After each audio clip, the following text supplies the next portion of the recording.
So have you ever wondered what they're doing on the other side? What happens when we pass back into spirit? Do we just kind of float around? Do we become angels? Or do we just disappear? Well, I can tell you a few stories from my experience giving readings. Some people yearn to become a certain type of spirit. They want to ascend. We all kind of vibrate on different frequencies. I vibrate on a higher frequency, which allows me to communicate with the other side and see through the veil or see them standing in the room with us. Other people vibrate on a very low frequency and they've got a whole lot to learn. But each of us have a frequency. Each of us are here because there's certain things we want to learn in this lifetime. So that when we ascend back into spirit form, and for me, being a Christian, that's heaven. Some of you might just call it the spirit world or the place we go after here. But for me, it is heaven, and there's places and things that we want to do there.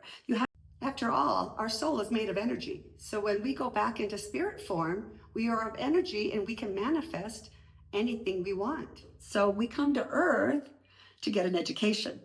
We want to learn certain things. We want to sign up, kind of like each time we reincarnate on Earth, we're signing up for a college class, right? We want to learn something in this lifetime that then will help us become what we want to be in the spirit world. Let me give you an example.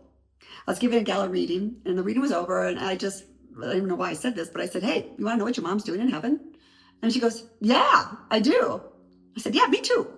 So I asked her, and next thing I know, her mom was taking me down this funny angular hallway, kind of like in a fun house. And then we got to this door. She opened the door, and it was this huge room, like in a community center. There's all these people sitting at tables, all adults sitting at tables, lots of them. And there's this big white chalkboard behind her. And I went, oh my gosh. I said, your mom's like a teacher. She holds classes or like a workshop in heaven. And that's what my client says. Oh my gosh, you're the fifth medium to tell me my mom's a teacher in heaven. Next thing I know, the mom scoots me out of her classroom and closes the door on me. And I find myself standing out in the hallway. And I said, oh my gosh, your mom just scooted me out and closed the door. Apparently she's got to get back to class. Another story was I was giving this reading, and it was funny because I asked the same thing. You want to know what your aunt's doing in heaven? She goes, yeah. And so the aunt showed me, she's kind of sitting at a desk, and people are coming up with like papers, documents. They wanted to get approved to go do something or experience something or get something. And it reminded me of a scene kind of from a Harry Potter movie where they have that big, huge, heavy stamp, and it goes, chunk. And aunt says in heaven, she goes, yeah, I'm going to whip this place into shape. And that's when my client says, oh my gosh, I gave her a eulogy. And those exact words I use, that when she gets to heaven, she's going to whip that place into shape. Then the aunt showed me that kids would come to her to ask for permission too. And she'd go, yes, honey, how can I help you? And they go, I would like to do this and this. And she goes, oh, okay, honey, you go ahead and do that. So she was a big pushover when kids wanted to do something. But adults, yeah, no, it was a yes or no. And she was pretty black and white. So we have things that we want to ascend to.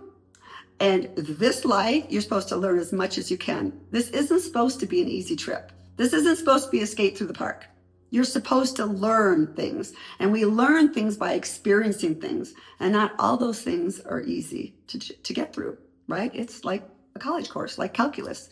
If you don't get through calculus 1, you sure the heck aren't going to go on to calculus 2 or move on to calculus 3.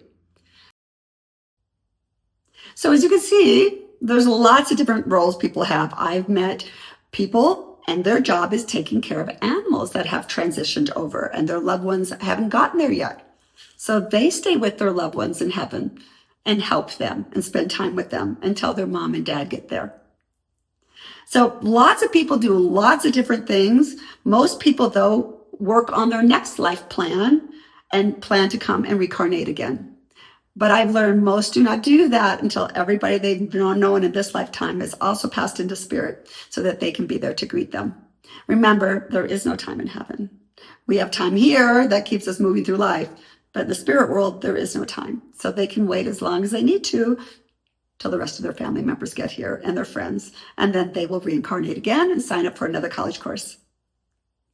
If you'd like to learn more about this, follow me.